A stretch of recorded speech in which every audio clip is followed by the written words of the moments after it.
Welcome. My name is Sergio Gonzalez, Director of Business Development at Sallie Mae.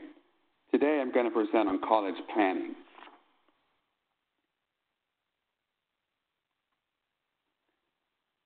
On today's presentation, we'll discuss ways you can save for college, choosing the right school and how to determine the cost, calculating financial need and the importance of the Fafsa, understanding financial aid offers, information on scholarships and grants, how to fund any remaining gap, and finally, provide you with some free tools and resources available.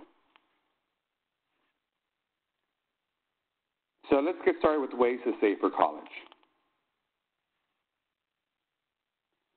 Sallie Mae's 1-2-3 approach to saving for college. Step 1, open a savings account. Set up and designate a savings account as your college fund. Deposit gifts from friends and family. Sign up for free services that let you earn cash back to save for college. Step 2, set a goal and regularly contribute money. You may want to consider opening a savings account that helps you set and track your progress toward a goal, like college. Automatic deposits make saving easy and help your college fund grow. And step 3, explore tax advantage options, such as 529 college savings plans and prepaid college tuition plans. Here are the top 7 529 college savings plan benefits. 1. 529 plans offer unsurpassed income tax breaks. 2. Your own state may also offer tax breaks. 3. You are in full control of the account. 4. They are low maintenance. 5. Simplified tax reporting. 6. Allows great flexibility. And finally, 7. Everyone is eligible to take advantage of a 529 plan. We recommend that you speak to an investment advisor, tax advisor for information on the options that may be best for you and for the tax advice for your situation. Let's transition on selecting the right school for you. Cost is a top factor when choosing a college. Based on Sallie Mae's 2019 How America Pays for College survey, it showed that families are more likely to consider cost than academic criteria when choosing a college, 77% versus 73%. Students are more likely than parents to reject the school because of cost, 88% versus 70%. Students are more likely than their parents to rule out a school after reviewing their financial aid package, 67% versus 54%. So what's the average cost of college? For a 2-year public college, it's $12,320. For a 4-year public college university that is in-state, it's about $21,370. For a 4-year private college university, it's about $48,510. And lastly, a 4-year public college university that's out of state is about $37,430. There are 2 types of college costs, direct and indirect costs. Direct costs are assessed by the school but can vary a bit from student to student. Indirect costs are those that you can influence based on your choices you make. Direct costs consist of tuition, fees. This includes health center, student activity, special campus fees, etc., and housing and meal plans. Indirect costs consist of books and supplies, equipment, such as art fees, athletics, computers, etc., transportation, travel to and from school, personal living or miscellaneous expenses, and lastly, housing and meal plans.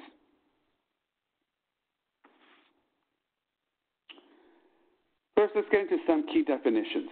You will find that acronyms are frequently used when discussing financial aid, and we will define some of those here today. Cost of attendance, also known as COA, is the estimated cost to attend for one academic year, fall through spring. For students attending at least half-time, it includes tuition and fees, books and supplies, room and board, transportation, and personal miscellaneous expenses. Colleges adjust the cost of attendance, or COA, yearly to reflect changes to these costs. Expected family contribution, also known as EFC, is a measure of your family's financial strength and is calculated according to a formula established by law. The information from your free application for federal student aid, also known as FAFSA for short, is used to calculate your EFC. Schools use the EFC to calculate your need-based federal student aid eligibility and financial aid offer. One thing to note, though, your EFC is not the amount of money your family will have to pay for college, nor is it the amount of the federal student aid you will receive. It is a number used by your school to calculate how much financial aid you are eligible to receive. So, how does COA, cost of attendance, and EFC, estimated family contribution, work together? They are used to calculate your financial need. The college subtracts your EFC from the COA to calculate how much need-based federal aid, such as grants, loans, and work study, a college estimates the student is eligible to receive. Your EFC does not vary by college, but the amount of aid your family is eligible to receive will vary by college based on each school's evaluation. Let's see this calculation in action. You'll notice in these three examples, the EFC stays the same regardless of school. The major difference in these three examples is the cost of attendance at each institution. When looking at these examples, you can see that for school A, the family has a need of $40,000. But for school C, the same family has no need and would not qualify for federal and state aid such as subsidized direct loans.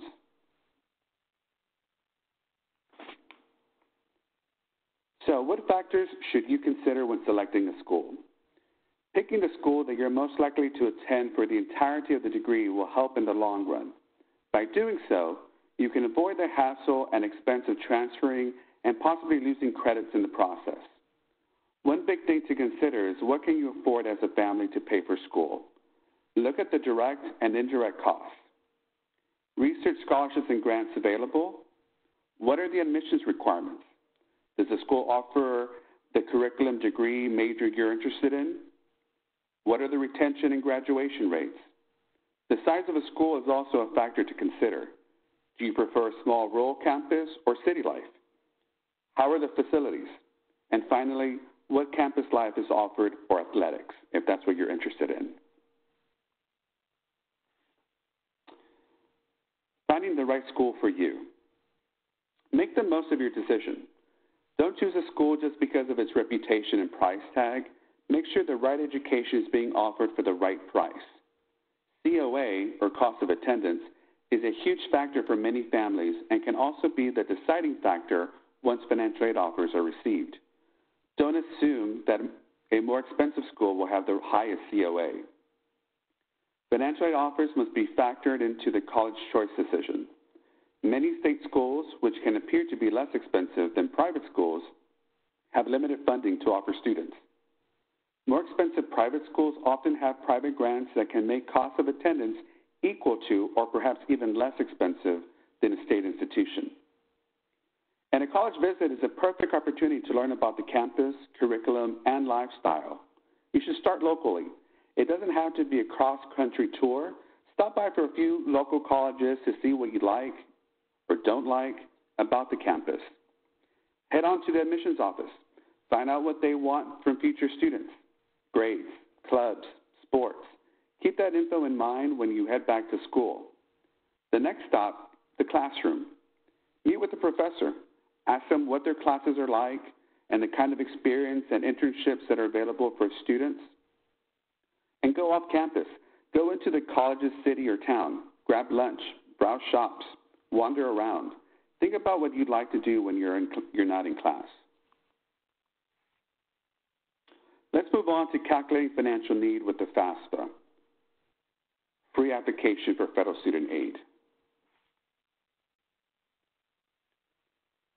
The main factor in determining financial need is the free application for federal student aid, also known as FAFSA.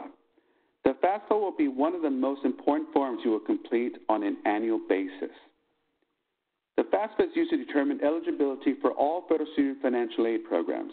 It is also the official form for applying for most state and school aid. The FAFSA application is available October 1 of each year. Much of the information required on the FAFSA comes from your tax return. Families completing the FAFSA for academic year 2021 can use their 2018 tax return. The FAFSA is comprehensive and may take an hour to complete. You can complete the form online at fafsa.gov or via the mobile app, My Student Aid. Some aid is first come, first served, so apply as soon as you can. Deadlines vary by state. Make sure you know what your deadlines are. Filing the FAFSA, what students need to know. Please visit salliemae.com/collegeplanning to get tips on filing the FAFSA. Some tips include when to apply for the FAFSA, what do you need to file the FAFSA, and why the FAFSA matters. You will also find submission timeframes and tax information as well.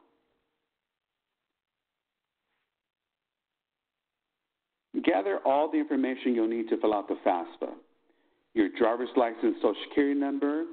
You may need your parents' social security number and birth dates, your family's latest federal income tax returns, W-2 forms, bank statements, information on your family's investments.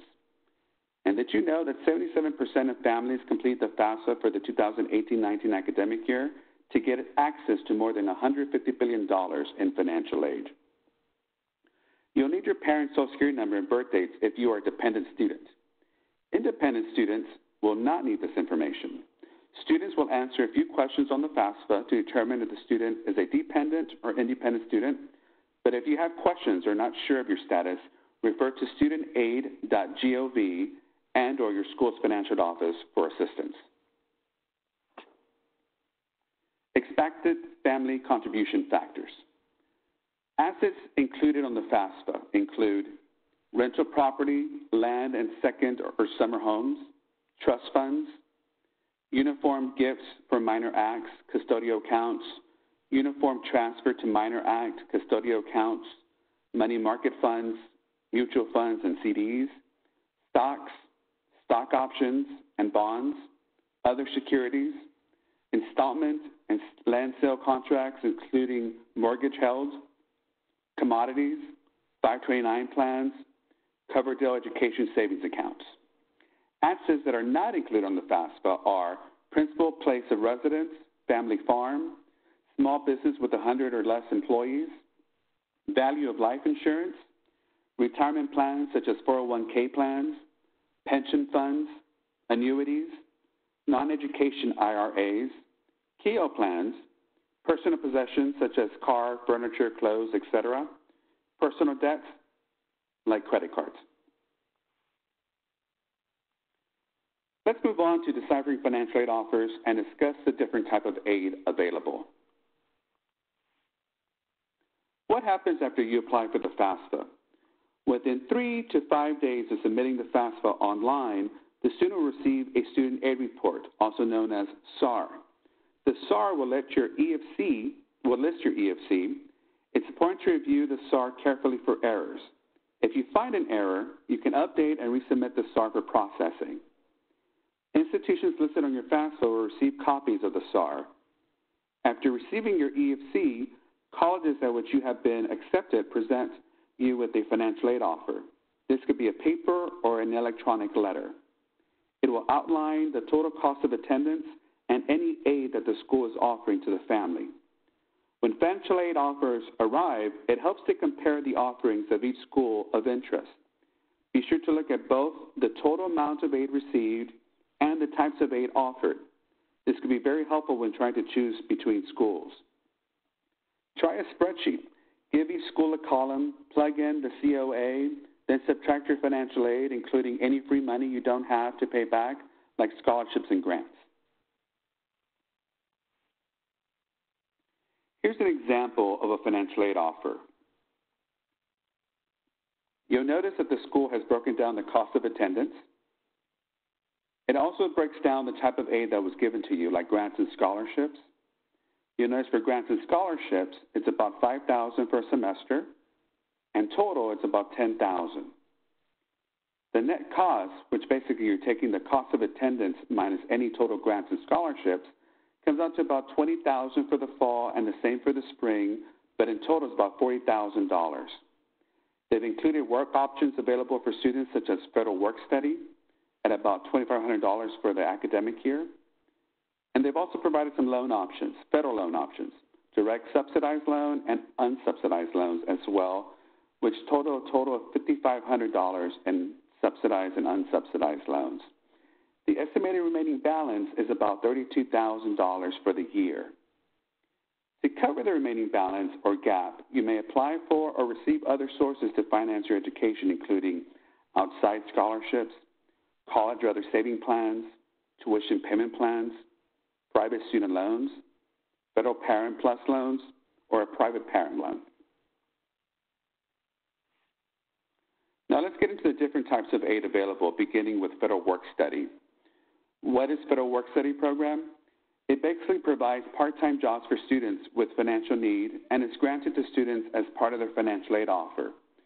Jobs arranged through the school participating in the Federal Work Study program, on or off campus, pay at least minimum wage, limited hours, may be tied to academic interest or major.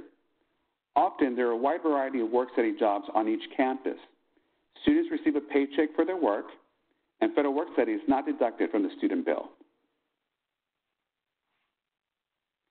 Next, let's move on to the best type of aid available, which is scholarships and grants, free money. What are grants? Grants, which do not require repayment, are typically awarded annually based on information provided on the Fafsa.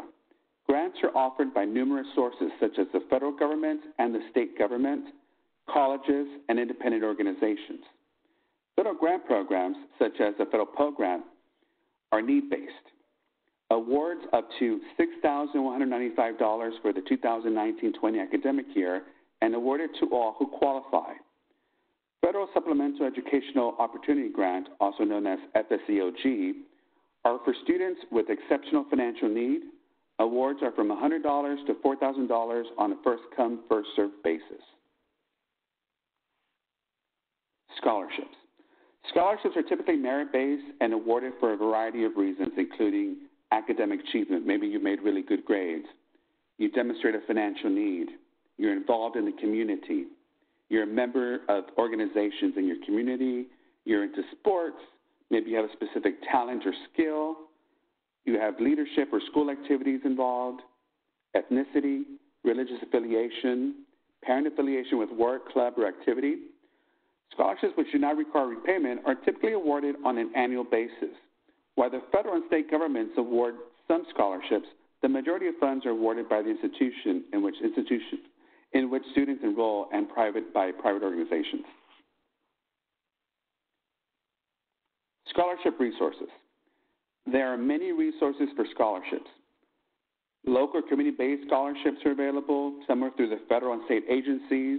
There are college-specific scholarships offered by the colleges your students are interested in attending, religious organizations, employers, libraries, private organizations or major companies, online search engines that aggregate scholarship offerings and allow users to be matched to scholarship based on a personal profile.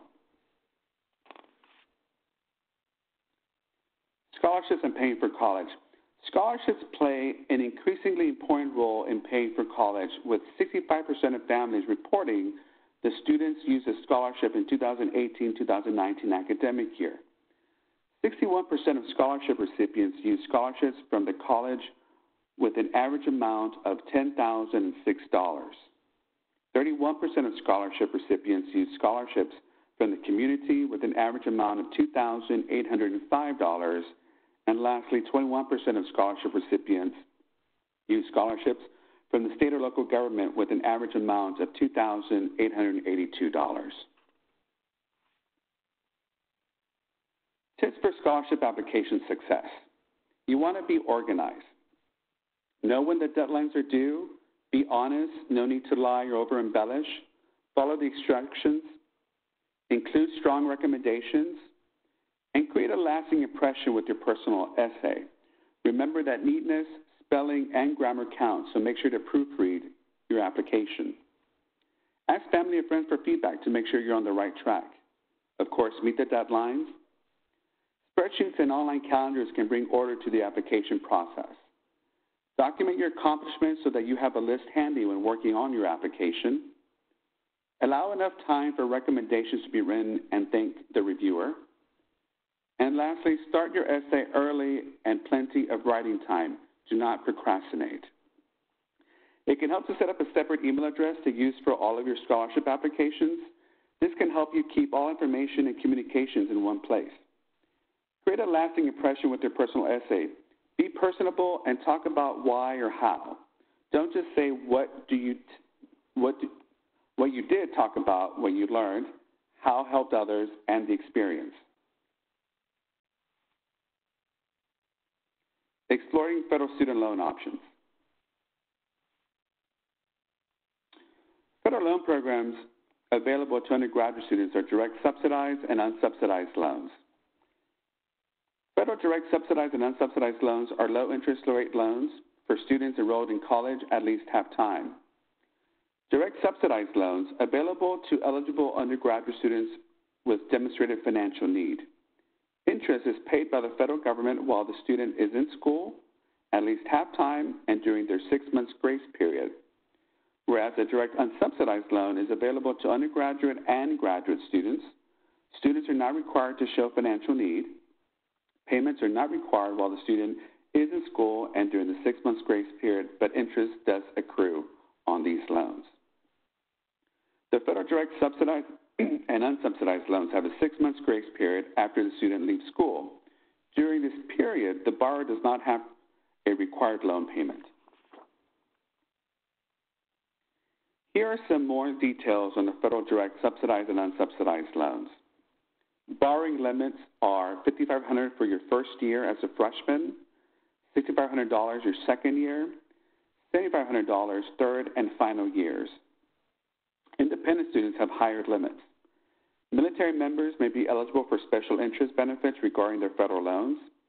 Payments begin 6 months after leaving school, graduating, or dropping to less than half-time enrollment. Flexible repayment options with terms of up to 10 to 25 years.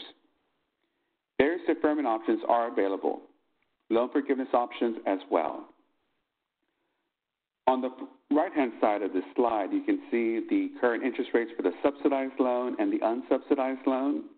Interest rate dispersed between July 1st of 2019 through June 30th of 2020 was a 4.53% for both subsidized and unsubsidized loans, with a fee of 1.062%. The fee would be on or after October 1st of 2018 and before October 1st of 2019. And for fees on or after October 1, 2019 and before October 1st, 2020 would be 1.059%. Another federal loan available is the Federal Direct Plus loan for parents. Federal Direct Plus loan for parents allows a parent of an undergraduate student to borrow funds to cover the remainder of what a student owes after financial aid is applied. Student must be enrolled at least half-time. Generally is paid back over a 10-year period. Maximum loan amount is the cost of attendance determined by the school minus any other financial aid received. The Federal Parent Plus loans are not eligible for income-based repayment. Check studentaid.gov for interest rates and origination fees. The current interest rate is 7.08% for loans first dispersed on or after July 1, 2019 through June 30, 2020. Origination fee is 4.236% for loans first dispersed on or after October 1st, 2019 through September 30th, 2020. How to fund the remaining balance, or gap.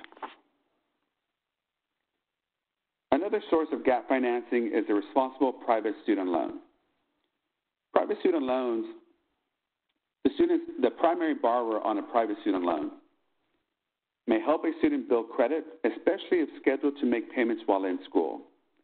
Generally cover up to 100% of the school's certified cost of attendance minus other aid received. Most lenders offer zero origination disbursement fees. Many lenders offer a co-signer release option after meeting certain requirements. Some lenders offer the option to defer payments while students in school. Interest accrues during this time and is added to the loan's principal amount when the deferment period ends, interest capitalization. Terms and costs vary widely between lenders. A private student loan is offered by a financial institution, either a bank, credit union, or other financial company. It is credit-based, which means the better your credit rating, the lower your interest rate will be. A student just starting out is often asked to have a cosigner, usually a parent. Adding a cosigner, better credit record, can result in a better chance for approval. This means that both share the responsibility for paying back the loan. Private education loans can help cover the remaining college costs. When using private loans, we encourage borrowers to pay a little now to save a lot later. Making small payments while still in school can result in savings on a student's total loan cost. Securing a creditworthy cosigner may help a student qualify. Some private education loans for students offer a variety of in-school repayment options. Immediate repayment, pay now, defer repayment, pay later, a fixed repayment option, or an interest repayment option. Cosigners may help increase the chance of approval and may help you get a better rate. Cosigner release may be available. Students can choose from fixed and variable interest rates. I would encourage you to compare them carefully to see what each lender can offer in terms of interest rates and fees. It's also important for families to consider loan options that provide a variety of repayment option choices that fit for their personal needs. Depending on a family's personal financial situation, a private loan with flexibility to make low, fixed, or interest-only payments while the student's in school may be the best choice over a loan with repayments starting after the student leaves school. These are some important differences to consider.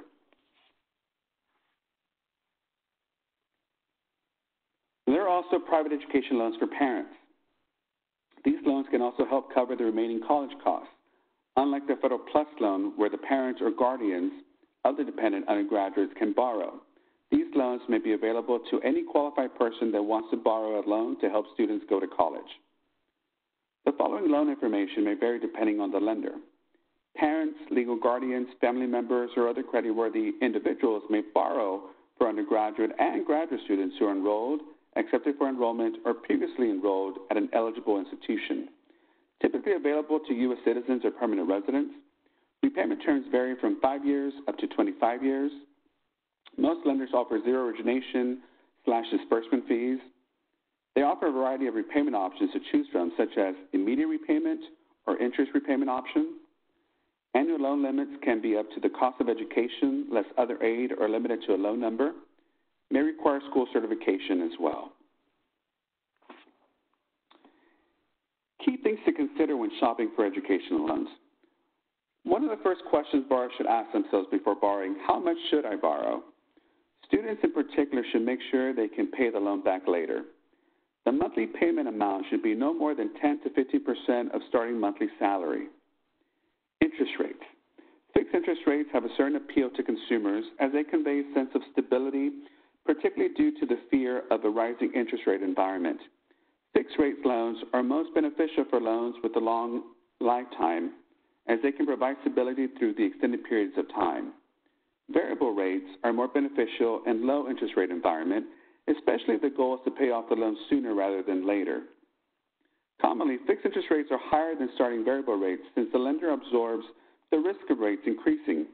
We encourage borrowers to evaluate both fixed and variable rate loan options. Another element often considered when shopping for private loans is benefit programs offered. They vary vastly by lender. The most standard benefit is probably the automatic debit or ACH benefit. This benefit is offered in form of a rate reduction. Other loan features that are sometimes not considered at all but have a much bigger impact are repayment terms. Longer repayment terms may result in more interest being paid and a higher total loan cost. Paying off early can help. Cosigner release.